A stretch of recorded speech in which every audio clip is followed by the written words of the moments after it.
today's chapter, Rights in Indian Constitution. Okay, then in this chapter, we'll be looking into and a constitution is not only about the composition of the various organs of the government and the relationship among them, as we have studied in the last lecture. The constitution is a document that sets limit on the powers of the government and ensures a democratic system in which all persons enjoy certain rights. In this chapter, we shall study the fundamental rights contained in the Indian Constitution. Part 3 of the Constitution of India lists the fundamental rights and also mention the limits of these rights. In the past 6 decades, the scope of rights has changed and in some respects expanded. After studying this chapter, you will know what are the various fundamental rights listed in the Constitution of India, how these rights are protected, what role the judiciary has played in protecting and interpreting these rights, and what is the difference between fundamental rights and DPSP, that is Directive Principles of State Policy. The importance of rights. Okay, in 1982, during the construction, these are some examples. Okay, during the construction for the Asian Games, the government engaged a few contractors. Okay, these contractors employed a large number of very poor construction workers from different parts of the country to build the flyovers and stadiums. These workers were kept in poor working conditions and were paid less than the minimum wages decided by the government. A team of social scientists studied their poor condition and petitioned the Supreme Court. They argued that employing a person to work for less than the minimum prescribed wage amounts to beggar or forced labor, which is a violation of the fundamental right against exploitation. The court accepted this plea and directed the government to ensure that thousands of workers get prescribed wages for their work. Now, Muchal Lalang, okay, he was 23 years old when he was arrested, a resident of Chobari village of Marigwam district in Assam. Muchal was charged with causing grievous injuries. He was found mentally unstable to stand trial and was sent as under trial to Lokpriya Gopinath Dardoli Mental Hospital in Tejpur for treatment. Okay, he was treated and successfully. The doctors wrote twice to jail authorities in 1967 and 1996 that he was fit to stand trial, but no one paid any attention. Okay, he remained in judicial custody. Okay, he was released on July 2005. He was 77 years old then. He spent 54 years under custody, during which his case never came up for hearing. He was freed when a team appointed by the National Human Rights Commission intervened after an inspection of under trials in the state. Okay, his entire life was wasted because a proper trial against him never took place. Our constitution gives every citizen the right to life and liberty. This means that every citizen must also have the right to fair and speedy trial. His case shows that what happens when rights granted by the constitution are not available in practice.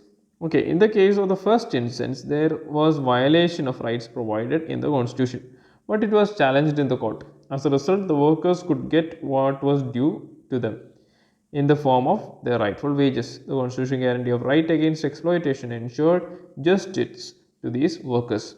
Now, the Bill of Rights. Both these examples show the importance of having rights and of actual implementation of these rights. A democracy must ensure that individuals have certain rights and that of the government will always recognize these rights. Therefore, it is often a practice in most democratic countries to list the rights of the citizen in the constitution itself. Such a list of rights mentioned and protected by the constitution is called the Bill of Rights.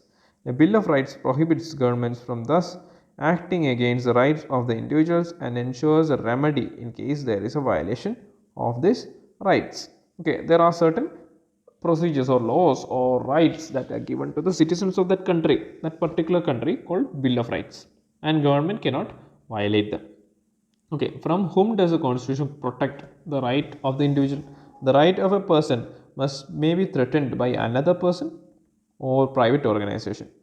In such a situation, the individual would need the protection of the government. So, it is necessary that the government is bound to protect the rights of the individual. On the other hand, the organs of the government, legislature, executive, bureaucracy, or even the judiciary, okay, in the course of their functioning may violate the rights of person.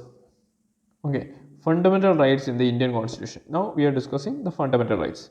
During our freedom struggle, the leaders of the freedom movement had realized the importance of rights and demanded that the British rulers should respect rights of the people.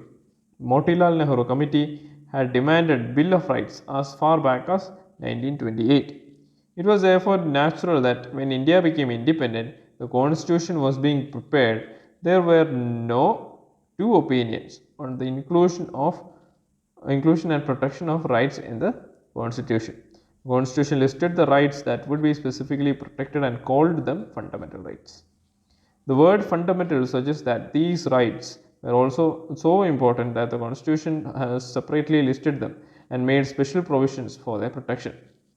The fundamental rights are so important that the constitution itself ensures that they are not violated by the government.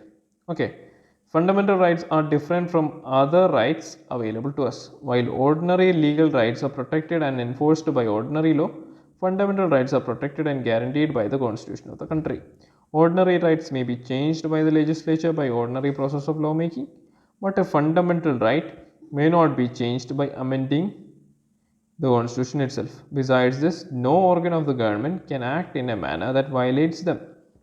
As we shall study below in this chapter, judiciary has the powers and responsibility to protect the fundamental rights from violations by the actions of the government. So, in the previous pages and all, we said that the government is bound to protect it, but judiciary is being a part of the government, one of the arms, three arms of the government.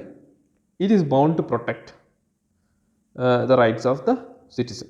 Okay, executive as well as legislative actions can be declared illegal by the judiciary if these violate the fundamental rights or restrict them in an unreasonable manner. However, fundamental rights are not absolute or unlimited rights. Government can put reasonable restriction on the exercise of fundamental rights in the case of national emergency. Okay, now consider the two situations. These are imaginary situations, but similar things do happen and can happen. Do you think they involve the violation of fundamental rights? Swadesh Kumar was visiting his village. He was accompanied by one of his friends. They decided to have a cup of tea on the village roadside hotel. Okay, the shopkeeper knew Swadesh Kumar but asked the name of his friend to know his caste. After this, the shopkeeper served tea to Swadesh in a nice mug while his friend was given tea on an earthen cup because he was Dalit. An order is served on to four news readers of a television channel that they would no longer read the news on screen. They are all women. The reason given is that they are above the age of 45. Two male news readers above the same age are not barred from presenting the news. Okay. Then what of it? Not barred from. So in this case, we can see that there is a clear-cut violation of rights based on gender, based on caste and all. Okay. Now, Constitution of India, the fundamental rights, the right to equality. Right to equality is equality before law, equal protection of laws, prohibition of discrimination on the grounds of religion, race, caste, sex, and place of birth, equal access to shops, hotels, wells, tanks, bathing huts, and roads, etc. Equality of opportunity in public employment, abolition of untouchability, abolition of titles. Now, right to freedom. Protection of right to freedom of speech and expression, assemble peacefully, form associations or unions, move freely throughout the territory of India, reside and settle in any part of India, practice any profession or to carry on any occupation, trade or business, protection in respect to conviction from offences, right to life and personal liberty, right to education, protection against arrest and detention in certain cases. Now we come to right against exploitation, prohibition of traffic in human beings and forced labor, prohibition of employment of children in hazardous jobs, right to freedom of religion, freedom of conscience and free profession, practice and propagation of religion. Okay, and point to be noted is that right to convert is not a fundamental right. Okay, freedom to manage religious affairs, freedom to pay taxes for promotion of any religion, freedom to attend religious instruction or worship in certain educational institutions, which are basically run by the minorities. Cultural and educational rights, protection of language, culture of minorities, right of minorities to establish education institutions, right to constitutional remedies, right to move the courts to issue directions, orders, writs. We will come to it, writs for enforcement of rights. Okay, these are examples of clear discrimination. Okay, in the above two examples. Okay, in one instance, the discrimination is based on caste and on the other based on gender. Do you think that such discrimination is justified? Right to equality tries to do away with such and other discriminations. It provides for equal access to public places like shops, hotels, etc. And there cannot be any discrimination in this access on the grounds of any religion, race, or place of birth, etc. It also prohibits any discrimination in public employment on any of the above mentioned basis. This right is very important because our society did not practice equal access in the past. Okay, it was purely based on caste system. Okay, the practice of untouchability is one of the crudest manifestation of inequality. It had been abolished under the right to equality. Same right also, it is actually article 70. The same right also provides the state shall confer no title on person except those who excel themselves in military and academic field. Thus, we doctors and all we can put as titles, but we cannot call a person Maharaja or Raja or Raja Adiraja. That kind of titles are abolished. Thus, equality, right to equality, strives to make India a true democracy by ensuring a sense of equality, of dignity and status among all its citizens. Have you read the preamble of our constitution? We will read the preamble in short. Okay, now we look into the article 16. Nothing in this article shall prevent the state from making any provision for the reservation of appointments or posts in favor of any backward classes or citizens, which in the opinion of the state is not adequately represented in the services under the state. Okay. Okay, equality. There are two types. There are two things about equality: equality of status and equality of opportunity. Equality of opportunity means that all sections of the society enjoy equal opportunities. But in society where there are various kinds of social inequalities, what does equal opportunity mean? The Constitution clarifies that government can implement special schemes and measures for improving the conditions of certain sections of society: children, women, and the socially and educationally backward classes. You may have heard about reservations in jobs and in admissions. You would have wondered why there are reservations. This question can be asked. Okay, we can form a question away, main question. Why there is a need for reservations? If we follow the principle of equality, why should there be reservations? Okay, why should certain group of people have reserved seats? All should have equal seats. No? In fact, the Article 16(4) of the Constitution explicitly clarifies that a policy like reservation will not be seen as a violation of right to equality. If you see the spirit of Constitution, this is required for the fulfillment of right to equality of opportunity. Okay, here this is also another story about the caste system and all. Now Article 21, protection of life and personal liberty. No person shall be deprived of his life or personal liberty except according to procedure established by law. Okay, right to freedom. Procedure established by law means proper procedure should be done. He should be, if he is arrested, there should be a proper warrant, and if he is arrested, he should be sent to the court within the specified time, within 24 hours. All these kind of things should be done. The procedure as said in the law should be followed. Okay, right to freedom, equality and freedom or liberty are the two rights that are most essential to a democracy. It is not possible to think of the one without thinking of the other. Liberty means freedom of thought, expression, and action. However, it does not mean freedom to do anything that one deserves or likes. If there were to be permitted that were to be permitted, then a large number of people will not be able to enjoy their freedom. Therefore, freedoms are defined in such a manner that every person will enjoy her freedom without threatening the freedom of others and without endangering the law and order situation. Right to life and personal liberty. The foremost right among rights of freedom is the right to life and personal liberty. No citizen can be denied his or her life except by procedure as laid down under the law. Similarly, no one can be denied his or her personal liberty. This means that no one can be arrested without being told on the grounds of such an arrest. If arrested, the person is the right to defend himself by a lawyer of his choice. Also, it is mandatory for the police to take the person to the nearest magistrate within 24 hours. The magistrate, who was not part of the police, will decide whether the arrest is justified or not. This right is not just confined to a guarantee against taking away of an individual's life, but has wider application. Various judgments of the Supreme Court have extended the scope of this right. The Supreme Court has ruled that the right also includes right to live with human dignity, free from exploitation. The court has held the right to shelter and livelihood is also included in the right to life, because no person can live without the means of living, that is means of livelihood. Okay, the preventive detention.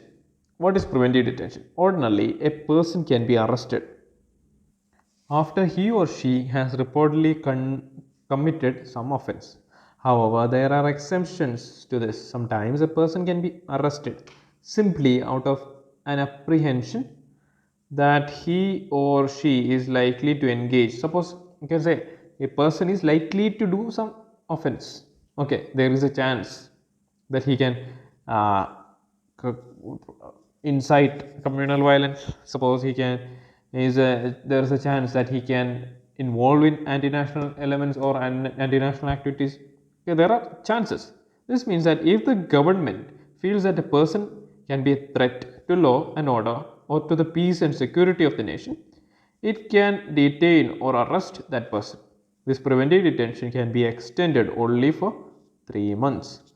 After 3 months, such a case is brought before an advisory board for review. Okay, it is brought to an advisory board. Okay, on the face of it, preventive detention looks like an effective tool in the hands of government to deal with antisocial elements or subversives. But this provision has often been misused by the government.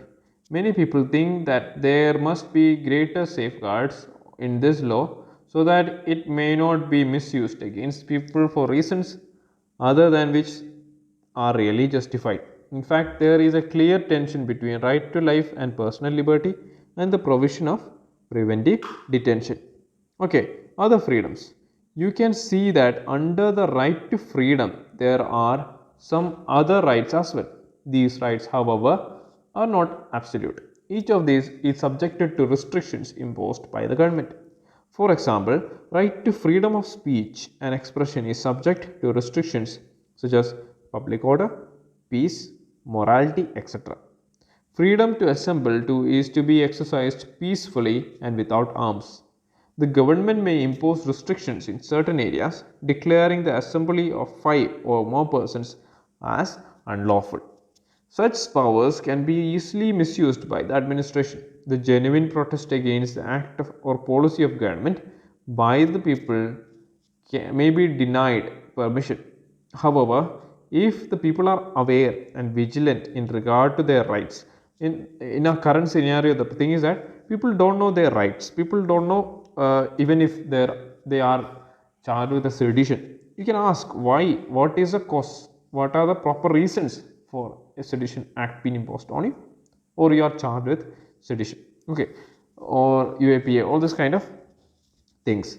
Choose to protest against such act of administration, such misuse becomes rare. In Constituent Assembly itself, some members had expressed their dissatisfaction about restrictions on rights. Okay, rights of accused.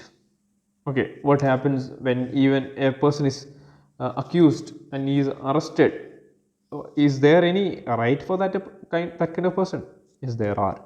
Okay, Our constitution ensures that persons accused of various offences would also get sufficient protection. We often tend to believe that anyone who is charged with some offence is guilty. However, no one is guilty unless the court has found that person guilty of an offence. It is also necessary that a person accused of any crime should get adequate opportunity to defend himself or herself. To ensure a fair trial in courts, the Constitution has provided three rights. Now, what are these rights? A person would be punished, no person would be punished for the same offence more than once. No law shall declare any action as illegal from a back date. No person shall be asked to give evidence against himself or herself. So, this first point, there can be a doubt. A person may be punished, would be punished, no person would be punished for the same offence more than once. So, I stole a watch and I got arrested. Okay. So, once my judgment is done and my prison term is done, I come back again and I stole something else. In both the cases, there is stealing. The stealing is involved. So, does that mean that the same offence more than once is applicable in this case? No. In this case, the thing is that the scenario in which I am stealing is different. I may be stealing a different object, or I may be stealing from different area and maybe at different time. So, in both cases, the crime is different. Okay, that should be noted. Right against exploitation. In our country, there are millions of people who are underprivileged and deprived. They may be subjected to exploitation by their fellow human beings. One such form of exploitation in our country has been bega. Bega means forced labor without payment. Another closely related form of exploitation is buying and selling of human beings and using them as slaves. Both of these are prohibited under the Constitution. Forced labor was imposed by landlords, moneylenders, and other wealthy persons in the past. Some form of bonded labor still continues in the country, especially in bricklin work. It has now been declared a crime and it is punishable. Okay. The Constitution also forbids employment of children below the age of 14 years in dangerous jobs like factories and mines. With child labor being made legal and right to education becoming a fundamental right for children, this right against exploitation has become more meaningful. Okay, right to freedom of religion. So, this is in the current scenario, this is a very controversial topic. According to our Constitution, everyone enjoys the right to follow the religion of his or her choice. This freedom is considered as a hallmark of democracy. Historically, there were rulers and emperors of different parts of the world who did not allow residents of their countries to enjoy the right to freedom of religion. And if they didn't follow the religion of the ruler or the king, they would be persecuted or forced to convert to that religion. Now, freedom of faith and worship. In India, everyone is free to choose a religion and practice that religion. Freedom of religion also includes the freedom of conscience. This means that a person may choose any religion or may choose not to follow any religion. This is an important point. Okay, he can choose to be either part of a religion or he can choose to be not to be a part of a religion. Freedom of religion includes the freedom to profess, follow and propagate any religion. Freedom of religion is subject to certain limitations. The government can impose restrictions on the practice of freedom of religion in order to protect public order, morality and health. This means that the freedom of religion is not an unlimited right. So, we cannot go around inciting violence against another community, saying that this is a part of the freedom of our religion. Our religion says that you should kill that people. Our religion says that you should not be friends with that kind of people. So, if that kind of messages is sent in the religion on the basis of freedom of religion, the government will intervene and prevent that kind of things happening in the society. Okay, government can intervene in religious matters by rooting out certain social evils. For example, in the past, government has taken steps banning practices like sati, bigamy, human sacrifice. In the current scenario, the triple talaq. Shabarimala issue, all these things happen. Okay, such restrictions cannot be opposed in the name of indifference in right to freedom of religion. So this is an excellent example of secularism, Indian form of secularism also. Okay, the limitations on the right to freedom of religion always produce tensions between followers of various religions and the government. When the government seeks to restrict some activities of any religious group, people of the religion feel that this is an interference in their religion. Freedom of religion becomes a matter of political controversy for yet another reason. The Constitution has guaranteed the right to propagate one's religion. This includes persuading people to convert from one religion to another. However, important point, some people resent conversions on the ground that these are based on the intimidation or inducement. Constitution does not allow forcible conversions. It only gives us the right to spread information about our religion and thus attract others to it. Now, equality of all religions. Being a country that is home to several religions, it is necessary that the government must extend equal treatment to different religions. Negatively, it means that the government will not favor any particular religion. India does not have an official religion. We do not have to belong to a particular religion in order to be a prime minister or a president or judge or any other public official. In the case of Lebanon, we can see that the political structure is hierarchy is divided based on religion. That kind of system is not followed in India. Okay, we have also seen that under the right to equality, there is a guarantee that government will not discriminate on the basis of religion in giving employment. The institutions run by the state will not preach any religion or give religious education, nor will they favor persons of any religion. Okay, the objective of these provisions is to sustain and nurture the principle of secularism. Now, cultural and educational rights. Okay, when we talk about Indian society, the image of diversity comes before our minds. India is not made up of monolithic society. We are a society that has vast diversity. In such a society that is full of diversity, there would be a social sections which are small in numbers compared to some other groups. If a group is in minority, will it have to adopt the culture of majority? That is a valid question. Our constitution believes that diversity is our strength. Therefore, one of the fundamental rights is the right of the minorities to maintain their culture. This minority status is not dependent only upon religion. So, in our country, minorities are identified based on religion, linguistic, and cultural minorities. Okay, are also included in these provisions. Minorities are groups that have common language or religion and in a particular part of the country or in the country as a whole. They are outnumbered by some of other social section. Such communities have culture, language and a script of their own and have the right to conserve and develop these. All minorities, religious or linguistic, can set up their own education institutions. By doing so, they preserve and develop their own culture. The government will not, while granting aid to education institutions, discriminate against any any education institution on the basis that it is under the management of a minority community. Okay, right to constitutional remedies. This is an important topic. Okay, very important topic. One should agree that our constitution contains very impressive list of fundamental rights. But merely writing down a list of rights is not enough. There has to be a way through which they could be realized in practice and defended against any attack on these rights. Yeah, right. Right to constitutional remedies is a means through which this is achieved. Okay, Ambedkar considered the right to constitutional remedies as heart and soul of the constitution. What? The right to constitutional remedies is the heart and soul of the constitution. It is so because the right gives a citizen the right to approach a high court or supreme court to get any of the fundamental rights restored in case of their violation. The Supreme Court and the high courts can issue and give directives to the government for the enforcement of rights. What are these writs? Writs. These are habeas corpus. Habeas corpus means to display the body of.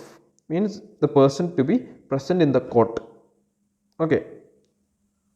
And mandamus. Mandamus is a writ issued. Mandamus is a writ issued when the court finds that a particular office holder is not doing legal duty. Otherwise, asking the individual to do it. Now, prohibition in which a higher court can stop the lower court when it is going beyond its jurisdiction. Okay, now quo warranto. If the court finds that a person is holding office but is not entitled to hold the office, it issues the writ to quo warranto and restrict that person from acting as an office holder. Okay, certiorari. Under this writ, the court orders a lower court and another authority to transfer a matter pending before it to the higher authority or court. Okay, now apart from judiciary, many other mechanisms have been created in later years for the protection of rights. You may have heard of the National Commission for Minorities, National Commission on Women, National Commission on Scheduled Caste. Okay, these institutions protect the rights of women, minorities, or delegates. Okay, besides, National Human Rights Commissions has also been established by law to protect the fundamental and other kinds of rights. Now, you can read through this National Human Rights Commission and their what all things they did and all. It's quite good. Okay, Directive Principles of State Policy, TPSP. The makers, we have discussed about fundamental rights and all. Now we look into what is DPSP. The makers of our constitution knew that independent India was going to face many challenges. Foremost among these was the challenge to bring about equality and well-being of all citizens. And they also thought that certain policy direction was required for handling these problems. At the same time, the constitution did not want future governments to be bound by certain policy decisions. Therefore, some guidelines were incorporated in the constitution, but they were not made legally enforceable. This means that if a government did not implement a particular guideline, we cannot go to the court asking court to instruct the government to implement the policy. Thus, these guidelines are not justiciable. Okay, which means that if DPSP, you are saying that this is in the this kind of practice is there in the DPSP, and you are not doing according to DPSP, you cannot go to the court and say that in the constitution it is written such and such, and he is not doing. Then the court will say it is in the DPSP, it is not justifiable in the court. Okay, now what are this directive principle and what does that contain? Okay, it mainly contains three things: the goals and objectives that we as a society should adopt, certain rights that individuals should enjoy apart from fundamental rights, and certain policies that the government should adopt. Okay, you may get some idea of the vision of makers of a constitution by looking at some of the directive principles shown below.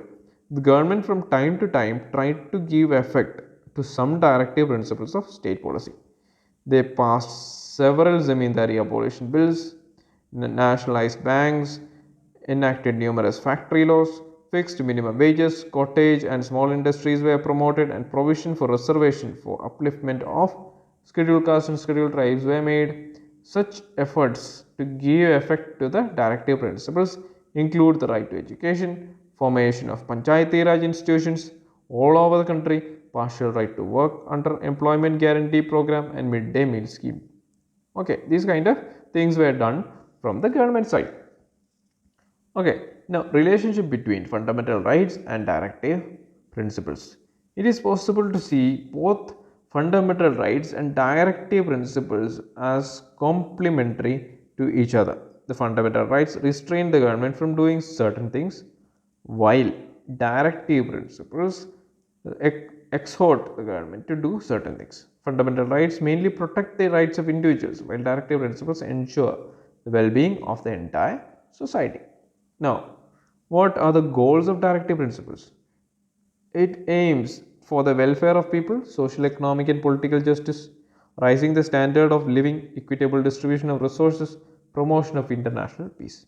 Now, the policies. Policies are basically what? Uniform civil code is there, prohibition of consumption of alcoholic liquor, promotion of cottage industries, prevention of slaughter of useful cattle like cow, buffalo. All these things are very important for our agricultural economy, so we cannot kill it. Promotion of village panchayats. Okay, now non-justifiable rights, as I told you earlier, these are adequate livelihood, that adequate livelihood, we cannot say that I'm not having any work, that the government should provide work for us. We cannot say that. Okay. Equal pay for equal work for men and women. Okay. Right against economic exploitation, right to work, early childhood care and education to children below the age of 6 years. All these things are there, but we cannot, if these things are violated, we cannot go to the court. Okay. Okay. However, at times when the government intends to implement directive principles of state policy, it can come in conflict with the fundamental rights of the citizen. Okay. Suppose in the case of Uniform Civil Code. Okay, Uniform Civil Code is a very vast topic, but I'll talk about it in brief. It involves religion. Okay, Hindu in our current scenario, the law of property rights is different for Hindus, Muslims, and Christians. Okay, Christians is somewhat similar to that of our country only, but there are divisions. But once the Uniform Civil Code is enacted, what happens? This all the things comes under one roof. The property laws are equal to everyone. Same goes to marriage also. So in this case, what happens? Uh, in this case, the fundamental rights, you can say fundamental rights are violated, but for what? For the implementation of DPSP, if the fundamental rights are violated, that is not considered as violation. Okay, that's an important point to be noted. Okay, even the concept of equality is not checked, especially in the case of EWS. In the current case, EWS, economically weaker sections, it is given in the DPSP, and people say that it is not ensuring equality or the right to equality. But government said, in order to implement directive principles, what happened? If there is a violation of fundamental rights, that cannot be justifiable. Okay, and you can directly implement DPSP. Okay, and right to property. Right to property is another important topic. Okay, behind the controversy about the relationship between rights and directive principles, there was one important reason. In the constitution, originally, there was a fundamental right to acquire, possess, and maintain property. But what happened? But constitution made it clear that property could not be taken away by government for public welfare. Okay, since 1950, government made many laws that limited this right to property. This right was at the center of the long debate over the relationship between rights and directive principles. Finally, in 1973, the Supreme Court gave a decision that the right to property was not part of the basic structure of the Constitution, and therefore Parliament had power to abridge this right by an amendment. Okay, in 1978, the 44th Amendment of the Constitution removed the right to property from the list of fundamental rights and converted it into a simple legal right. So, right to property is a legal right under Article 308. So, what difference do you think this change status makes to the right of property? Right to property. Okay, think about it. Write it in the comment section. This generated another complicated debate. This related to the amendment of constitution. Government was saying that parliament can amend any part of the constitution. Amend means change any part of the constitution. It can take away some part. Like I said before, it removed right to property from the fundamental rights. That is amendment. Okay. The court was saying that the parliament cannot make amendment that violated fundamental rights. This controversy was settled by an important decision of the Supreme Court in Keshavananda Bharati case. In this case, the court said that there are certain basic features of the constitution and these cannot be changed by the parliament.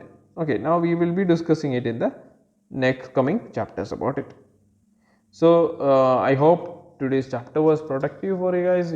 I think you are able to understand about fundamental rights and DPSPs, the difference between them, what happens when we are trying to implement DPSP, what all articles are removed that becomes inaccessible when there is emergency. All these things I hope is clear for you guys. So until next time we meet again, God bless you all. Jai Hind.